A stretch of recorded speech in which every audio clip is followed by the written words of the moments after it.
Hello friends, welcome back to my channel. আশা করি আপনারা ভালোই আছেন।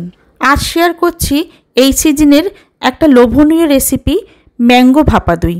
এই ভাপা দই বানানো কিন্তু খুবই সহজ, বাড়ির যে কেউই বানিয়ে নিতে পারবে। বাড়ির বাচ্চারা তো পছন্দ করবেই, বড়রাও কিন্তু চেয়ে চেয়ে খাবে।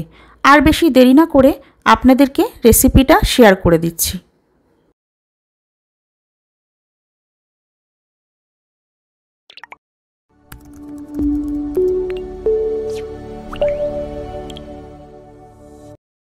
ম্যাঙ্গো ভাপা দই বানানোর জন্য প্রথমেই আমি 400 গ্রাম টক দইকে এইভাবে স্ট্রেনারের মধ্যে ঢেলে দিলাম। এতে কিন্তু এর এক্সট্রা জলটা বেরিয়ে যাবে। এইভাবেই রেখে দেবো 1 ঘন্টার জন্য। 1 ঘন্টা পর আমি স্ট্রেনারটা দেখুন তুলে নিচ্ছি। দেখুন কতটা জল বেরিয়েছে। এই জলটা কিন্তু ফেলে দিতে হবে না। এই জলটা আপনারা যে কোনো সবজিতে ব্যবহার করতে পারেন বা ঘোল বানালে তাতেও দিয়ে দিতে পারেন। দইটা আমি এই বোলের মধ্যে নিয়ে নিয়েছি। এবার এর মধ্যে দিয়ে দিচ্ছি 1/3 কাপ কনডেন্স মিল্ক।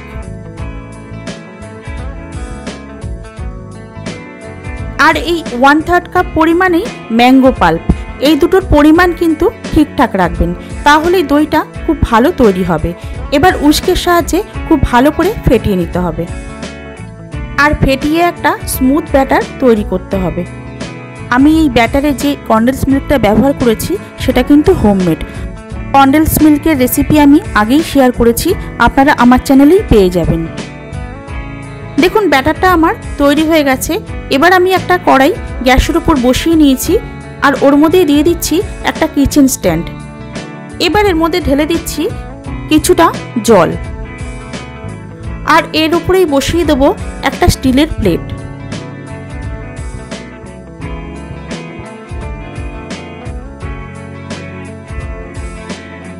এবার ঢাকা দিয়ে কড়াইটাকে প্রিহিট হতে দেব। দেখুন আমি একটা বড় সাইজের স্টিলের বাটি নিয়ে নিয়েছি। এই বাটির মধ্যে ভালো করে ঘি মাখিয়ে নিচ্ছি। ঘি মাখিয়ে ব্যাটারটা এর মধ্যে ঢেলে দেব।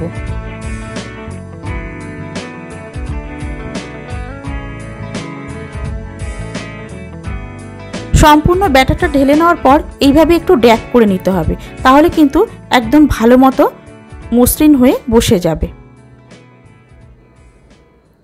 এবার এই বাটির উপর দিয়ে একটা ফয়েল পেপার দিয়ে ভালো করে ঢেকে নিচ্ছি। খুব ভালো করে চারদিকটা বন্ধ করে দেবেন। এই সময়ের মধ্যে কড়াইটাও কিন্তু প্রিহিট হয়ে গেছে। এবার আমি ঢাকাটা খুলে নিচ্ছি। খুলে নিয়ে প্লেটের উপরে বাটিটা বসিয়ে দিচ্ছি। বসিয়ে দিয়ে গ্যাসের ফ্লেমকে লো করে দিয়ে 45 মিনিট থেকে 1 ঘন্টার জন্য ঢাকা দিয়ে দেবো। 45 মিনিট পর আমি ঢাকাটা খুলে দেখে নিয়েছিলাম, তখন কিন্তু দইটা ঠিকঠাক তৈরি হয়নি। আবারও 1 ঘন্টা পর আমি খুলে নিচ্ছি। দেখুন দইটা কত সুন্দর তৈরি হয়েছে, অনেকটা ফুলে উঠেছে। এবার দইটাকে আবারও ঢেকে দিয়ে একটু ঠান্ডা হতে দেবো। আর ঠান্ডা হয়ে যাওয়ার পর দই ঠিকঠাক সেট হওয়ার জন্য 2 থেকে 3 ঘন্টা ফ্রিজে রেখে দেবো। 3 ঘন্টা পর আমি দইটা বার করে নিয়েছি। এবার ফয়েল পেপারটা খুলে নিচ্ছি। দেখুন দইটা কত সুন্দর সেট হয়েছে। এবার আমি একটা প্লেট নিয়ে নিয়েছি। প্লেটের মধ্যে দইটা ঢেলে নেব। এইভাবে বাটিটা উপর করলেই কিন্তু দইটা সুন্দর প্লেটে চলে আসবে। যেহেতু আমি ঘি মাখিয়ে নিয়েছিলাম তাই কোনো অসুবিধা হবে না। দেখুন ম্যাঙ্গো ভাপা দই কত সুন্দর তৈরি হয়েছে। এবার আমি এই দইয়ের ওপর একটু সাজিয়ে নেব।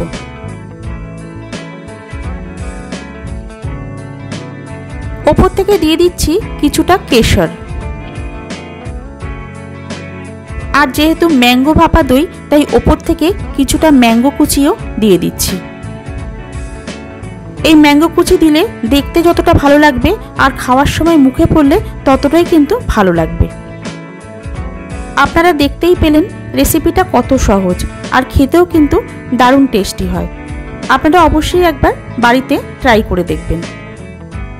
বন্ধুরা আপনারা কিন্তু কমেন্ট করছেন না, তাহলে আমি বুঝবো কি করে আপনাদের রেসিপিগুলো কেমন লাগছে।